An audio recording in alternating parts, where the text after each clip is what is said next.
नमस्कार दोस्तों, मैं आशीष ओझा मैथ के इस ऑनलाइन प्लेटफॉर्म पर एक बार फिर आप सबका स्वागत करता हूं। जैसा कि हम क्लास 10th की एक्सरसाइज नंबर 6 त्रिकोणमितीय अनुपात के बारे में चर्चा कर रहे थे। आज हम उसमें आगे की ओर सवाल करते हैं।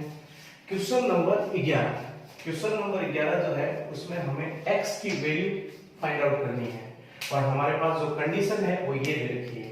कंडीशन हमारे पास है cos x equals to cos 60 cos 30 plus sin 60 sin 30।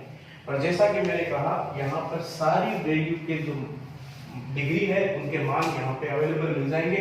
वो मान जो है हमें अप्लाई करके इसका रिजल्ट निकालना है। तो सबसे पहले cos x equals to cos 60 का जो हमारे पास मान है वो है 1/2। तो यहाँ पर अप्लाई करते हैं 1/2। फिर आते हैं cos 30 का जो मान है वो है √3/2 प्लस sin 60 की वैल्यू जो है हमारे पास है √3/2 और sin 30 की जो वैल्यू है वो है हमारे पास 1/2। तो cos 60 की वैल्यू लगा दी, cos 30 की वैल्यू लगा दी, sin 60 और sin 30 की वैल्यू लगा दी। अब यहाँ पर इसकी कैलकुलेशन करते हैं। सबसे पहले इसकी मल्टीप्लाई करेंगे √3/4, यहाँ पे भी इसकी मल्टीप्लाई करेंगे तो √3/4। दोनों का एलसीएम लेंगे, हम सब जानते हैं दोनों का एलसीएम जो है हमारे पास आएगा 4 और ऊपर जो रहेगा √3 प्लस √3। और जैसा कि हम सब जानते हैं √3 प्लस √3 इक्वल्स टू 2√3/4। इसको हल करते हैं तो 2 बढ़ जाएगा। तो हमारे पास जो लास्ट वैल्यू आएगी वो आएगी cos x इक्वल्स टू √3/2। अब हम ये देखेंगे ये जो वैल्यू है cos x के बराबर है। हमें ये देखना है कि cos वाली टेबल में √3/2 जो है वो कौन सी डिग्री का मान है। तो cos वाली वैल्यू हमारे ये पास ये रही और √3/2 जो है हमारे पास ये रहा और इस जो डिग्री है वो है 30 डिग्री। तो हम बेझिझक इसको cos x equals to cos 30 लिख सकते हैं। क्यों? क्योंकि cos 30 की जो वैल्यू है टेबल में उसकी वैल्यू है वो है √3/2। तो cos 30 को √3/2 लिख सकते हैं, उसी प्रकार √3/2 को cos 30 लिखा जा सकता है। देन cos से cos कट जाएगा, बची हुई जो वैल्यू है x इक्वल्स टू वो रहेगी हमारे पास 30। देन हमारे पास जो क्वेश्चन नंबर 11 के फर्स्ट पोर्शन का x की जो वैल्यू है वो हमारे पास रहेगी 30। राइट।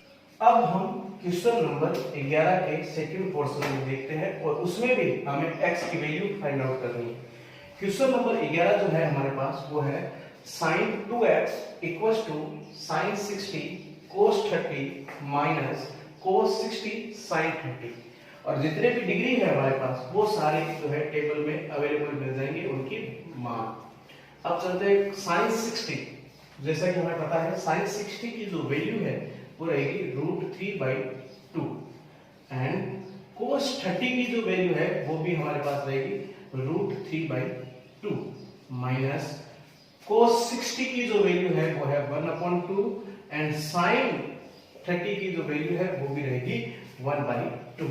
अब इसको आगे हल करते हैं।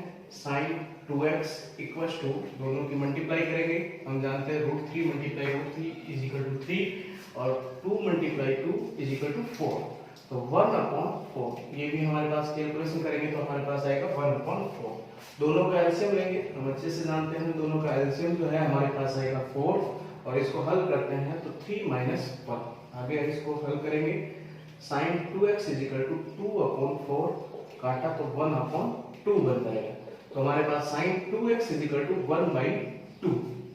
जैसा कि पिछले सवाल में हमने ये देखा था कि यहाँ पर जो भी वैल्यू है हमारे पास sin, तो इधर वाली वैल्यू भी sin के बराबर होगी। अब हमें ये देखना है टेबल में हमारे पास ऐसा कौन सा मान है 1/2 sin वाली टेबल में किसका मान है। तो sin वाली टेबल में 1/2 जो वैल्यू है वो है sin 30 की वैल्यू है। तो हम यहाँ पे sin 2x इक्वल्स टू इसको हम लिख सकते हैं sin 30 it means sin 30। Why? क्योंकि हम जानते हैं sin 30 जो है उसकी वैल्यू रहती है 1/2। जब sin 30 को 1/2 लिखा जा सकता है तो 1/2 को भी sin 30 लिखा जा सकता है। देन साइन से साइन कट जाएगा और 2x इज इक्वल टू हमारे पास वैल्यू आएगी 30 और जो 2 जो है मल्टीप्लाई फंक्शन है क्योंकि हमें x की वैल्यू निकालनी है 2 हमारे पास मल्टीप्लाई फंक्शन है इसको हम इधर लाएंगे तो ये डिवाइड वाला फंक्शन बन जाएगा 30 डिवाइड बाय 2 इक्वल्स टू तो हमारे पास वैल्यू रहेगी वो रहेगी 15 देन हमारे पास x की जो वैल्यू है वो आएगी 15 देन इसी प्रकार क्वेश्चन नंबर 2 की x की वैल्यू का मान वो रहेगा 15 राइट। इसी प्रकार हम अगले क्वेश्चन की तरफ बढ़ेंगे क्वेश्चन नंबर 11 का जो थर्ड पोर्शन है उसको हल करते हैं उसमें भी हमें x की वैल्यू फाइंड आउट करनी है। तो हमारे पास कंडीशन है √3 tan 2x equals to sin 30 plus sin 45 cos 45 plus 2 sin 90 है। जो वैल्यू है हम x की वैल्यू जो है निकालने के लिए हम पहले इसमें डिग्री के जितने भी मान है टेबल की हेल्प लेकर मान अप्लाई करेंगे। sin 30 का जो मान है वो रहेगा 1/2 एंड प्लस sin 45 का जो मान है वो रहेगा 1/√2 प्लस cos 45 की वैल्यू जो है वो है 1/√2 प्लस 2 sin 90 का जो मान है वो रहेगा 1। अब इसको कैलकुलेशन को आगे हल करते हैं √3 tan 2x 1/2 प्लस मल्टीप्लाई करेंगे 1 √2 इज इक्वल टू 2 प्लस 1। हम अच्छे से जानते हैं कि √3 tan 2x is equal to half plus half जो रहेगा वो रहेगा 1 प्लस 2 एलसीएम वगैरह भी लेना है tan 2x ये जो बनेगा हमारे पास 3। अब आप √3 को देखो इस वाले साइड में जो है मल्टीप्लाई फंक्शन है जो इक्वल टू के उस साइड जाते हैं ये डिवाइड का फंक्शन मिल जाएगा और 3 डिवाइड बाय √3 देन हमारे पास वैल्यू आएगी √3। अब हमें ये देखना है कि tan वाले कॉलम में √3 जो है वो कौन सी डिग्री की वैल्यू है। हम ये देखेंगे कि tan वाले कॉलम में जाएंगे और √3 वो है tan 60 की वैल्यू देन हम इसको ये लिख सकते हैं tan 2x is equal to tan 60 क्यों जस्ट बिकॉज tan 60 की जो वैल्यू है वो है √3 देन tan 60 को √3 लिखा जा सकता है तो √3 को भी tan के रूप में tan 60 के रूप में लिखा जा सकता है देन ये जो है tan से tan कट जाएगा then 2x equals to 60 then x is equal to 60 divided by 2 and x is equal to 30। ये हमारे x की जो है वैल्यू प्राप्त हुई राइट। अब हम बढ़ते हैं क्वेश्चन नंबर 12 की तरफ। क्वेश्चन नंबर 12 में जो है हमें थोड़ा सा अलग ये दे रखा है कि हमें LHS और RHS दे रखा है। इस बार हमें क्या करना है एक पक्ष को LHS को उठाना है उसमें कैलकुलेशन करनी है और उसको कैलकुलेशन करके हमें RHS वाली वैल्यू लानी है मींस दोनों पद जो है वो बराबर बताना है ये हमें S2HP करना है। तो सबसे पहले हम पार्ट लेते हैं LHS का। LHS का जो पार्ट है वो है हमारे पास cos 30 plus sin 60 divide by 1 plus cos 60 plus sin 30। अब यहाँ की जो डिग्री है वो सारी हमारे यहाँ पर अवेलेबल मिल जाएगी तो इसमें डिग्री लगाते हैं। cos 30 की जो वैल्यू है वो है हमारे पास √3/2 cos 30 की जो वैल्यू है वो है √3/2 एंड sin 60 की जो वैल्यू है वो भी है हमारे पास √3/2 डिवाइड बाय 1 प्लस cos 60 की जो वैल्यू है वो है 1/2 एंड प्लस sin 30 की जो वैल्यू है वो है 1/2। इसको हम आगे हल करते हैं। आगे की जो कैलकुलेशन है वो रहेगी दोनों का ऊपर वाली दोनों संख्याओं का अगर एलसीएम लेते हैं तो हम जानते हैं एलसीएम आएगा हमारे पास 2। क्या आएगा 2 एलसीएम आएगा। अब यहाँ पर 2 से कटेगा ऊपर बनेगा √3 plus √3 divide by 1 plus half plus half 1 बन जाएगा तो 1 प्लस 1 इज इक्वल टू क्या बन जाएगा 2 बन जाएगा डिवाइड बाय 1। 4 वैल्यू है इसको हल करेंगे √3 प्लस √3 बन जाएगा हमारे पास 2√3 एंड अपॉन 2/1। जैसा कि हम जानते हैं 4 वैल्यू अगर आ जाए डिवाइड में तो हम इसको मल्टीप्लाई फंक्शन के रूप में कैसे लिखेंगे 1/2 के रूप में लिखेंगे तो 2 से 2 कट जाएगा बचा हुआ पोर्शन है वो हमारे पास वैल्यू बचेगी √3/2। अब आप ये देखिएगा जो हमें LHS को लेकर जो भी हल किया था उस कैलकुलेशन को हल करने के बाद में हमारी जो वैल्यू प्राप्त हुई है वो RHS वाली प्राप्त हुई है। फिर हम ये कह सकते हैं कि LHS इक्वल्स टू RHS। तो यही हमें सिद्ध करना था आंसर को राइट। तो आगे चलते हैं हम क्वेश्चन नंबर 13 की ओर। क्वेश्चन नंबर 13 जो है हमारे पास है 4 cot square 45 minus sec square 60 minus sine square 30 equals to 1/4 minus. तो अब हमें वापस पिछले 12 वाले सवाल की तरह ही करना है। 12 नंबर जो क्वेश्चन था उसमें भी हमें LHS equals to RHS solve करना था और इसमें भी हमें यही करना है। तो सबसे पहले जो हम लेंगे वो लेंगे LHS। LHS वाला जो कंडीशन है हमारे पास ये है 4 cot square 45 sec square 60 minus sine square 30। अब हम इस कंडीशन को हल करते हैं। कोट 45 की जो वैल्यू है वो हमारे पास रहेगी 1 माइनस सेक 60 की जो वैल्यू है वो है हमारे पास 2। तो यहां पे हल करते हैं, ये स्क्वायर माइनस साइन 30 की जो वैल्यू है वो हमारे पास है 1/2। इसके ऊपर भी हमारे ऊपर जो है वैल्यू के ऊपर स्क्वायर लगेगा क्योंकि साइन के ऊपर स्क्वायर है और सेक के स्क्वायर के कोट के स्क्वायर जो है स्क्वायर लगा हुआ है। 4 इसको हल करते हैं, 1 का स्क्वायर 1 माइनस 4 माइनस 1/4। अब हम जानते हैं 4 माइनस 4 माइनस 1/4। हमें आगे इसमें एलसीएम नहीं लेना है। क्यों? क्योंकि 4 प्लस माइनस ये कट जाएगा, बचा हुआ जो पार्ट है वो है माइनस 1/4। ये हमारे क्वेश्चन नंबर 13 का जो RHS फॉर्म है वो भी यही प्राप्त हो रहा है। देन क्वेश्चन नंबर 13 भी जो है हम ये लिख सकते हैं LHS इक्वल्स टू RHS। तो ये हमारा जो है हैंस प्रूफ राइट। तो हम बढ़ते हैं अगले क्वेश्चन 14 की तरफ। क्वेश्चन नंबर 14 थोड़ा सा अलग इसलिए बोल सकते हैं इसको क्योंकि इसमें LHS और RHS दोनों की तरफ ट्रिग्नोमेट्रिक फंक्शन दे रखे हैं। तो इट मींस हमें पहले LHS को हल करना पड़ेगा और हमारे पास एक वैल्यू आएगी, उसको इक्वेशन नंबर 1 दे देंगे। फिर हमें RHS के फंक्शन को हल करना पड़ेगा और फिर उसको हल करके इक्वेशन नंबर 2 देंगे। और इक्वेशन नंबर 1 और इक्वेशन नंबर 2 को हमें ये देखना है कि दोनों की वैल्यू जो है वो बराबर है। अगर दोनों की गणितीय वैल्यू जो है, मान जो है वो अगर बराबर है तो हम उसे बोलते हैं LHS is equal to RHS। चलो हल करते हैं इसको। तो हमारे पास LHS की जो वैल्यू है वो हमारे पास LHS की वैल्यू है वो है 4 sine 30 sine square 60 plus 3 cos 60 and tan 45। ये हमारे पास वैल्यू है।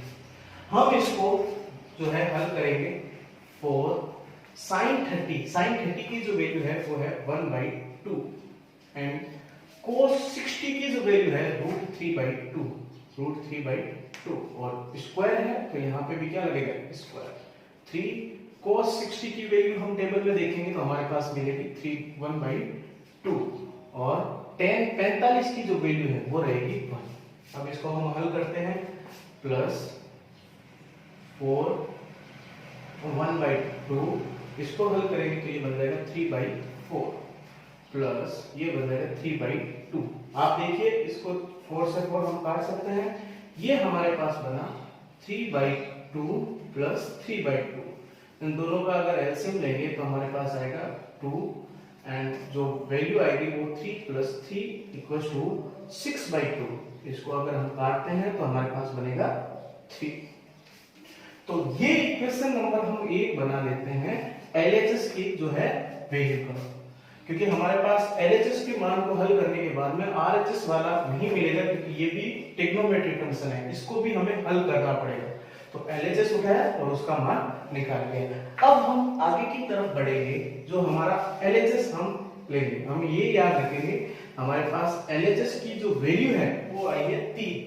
तो मैं यहाँ पे लिख देता हूँ LHS equals to 3 equation number 1।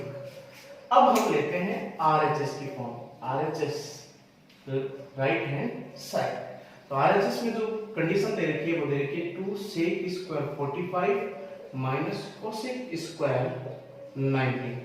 तो इसकी वैल्यू हम अप्लाई करते हैं टू सेक 45। सेक 45 की जो वैल्यू है वो है √2। तो ये बन जाएगा √2 की पावर 2 माइनस कोसेक 90। कोसेक 90 की जो वैल्यू है वो है हमारे पास 1। इसके ऊपर भी स्क्वायर रहेगा क्योंकि कोसेक स्क्वायर है। इसको हल करेंगे तो 2 एंड √2 का जो स्क्वायर है हम सब जानते हैं 8 और इसकी मल्टीप्लाई करेंगे 4 - 1 = 3। अब आप ये देखिए, इसको इक्वेशन नंबर 2 बना देते हैं। हमने LHS लेफ्ट हैंड साइड वाले जो है कंडीशन को भी हल किया तो हमारे पास जो वैल्यू आई थी, एंड राइट हैंड साइड वाली कंडीशन को भी हल किया तो हमारे पास वैल्यू आई 3। देन हम ये कह सकते हैं कि इक्वेशन नंबर 1 = 2। देन हम ये भी लिख सकते हैं LHS = RHS। तो हमारा फॉर्म जो है वो हैंसफोर्ड हो गया HP। LHS = RHS। Thank you. Write down. अब हम बढ़ते हैं क्वेश्चन नंबर 15 की तरफ। क्वेश्चन नंबर 15 जो है वो भी हमें LHS = RHS शो करवाना है। जो LHS की जो वैल्यू है हमारे पास वो ये है cosec square 45 dot sec square 30 dot sec sine cube 90 dot cos 60। और हमें RHS में वैल्यू लानी है वो 4/3 लानी है। तो हम सबसे पहले LHS को शो करवाएंगे। LHS हमारे पास है, एक बार फिर लिखता हूं मैं, cosec square 45 sec square 30 sine cube 90 and cos 60। सारे की वैल्यू के मान जो है हमें टेबल में अवेलेबल मिल जाएंगे। तो हम इसकी वैल्यू का मान कोसेक 45 का जो मान है वो है √2। तो यहाँ पर वैल्यू अप्लाई करेंगे √2 का स्क्वायर सेक 30 की जो वैल्यू है 2/√3। इसका भी स्क्वायर करेंगे। साइन 90 की जो वैल्यू है 1, इसका हम क्यूब करेंगे। कोस 60 की जो वैल्यू है 1/2। ये सारे मान हमने अप्लाई कर दिए। अब इसको हम करते हैं हल। √2 का जो स्क्वायर रहता है वो रहेगा 2 एंड इसकी जो वैल्यू का मान है 4/3 एंड 1 का क्यूब 1 रहेगा एंड 1/2। सारी जो है कैलकुलेशन हल करते हैं। हम जानते हैं 2 से 2 कट जाएगा क्योंकि सारे मल्टीप्लाई फंक्शन है। बचा हुआ पार्ट है वो रहेगा 4/3। देन हमारे जो LHS पोर्शन है वो भी यही है। देन हम इसको बोलते हैं LHS = RHS। ये क्वेश्चन नंबर 15 हो गए कंप्लीट। तो इससे आगे जो है हम क्वेश्चन जो है नेक्स्ट पार्ट में करेंगे। इन सवालों में कोई भी जो है प्रॉब्लम हो, कोई भी कंफ्यूजन हो, आप कमेंट के माध्यम से पूछ सकते हैं। धन्यवाद।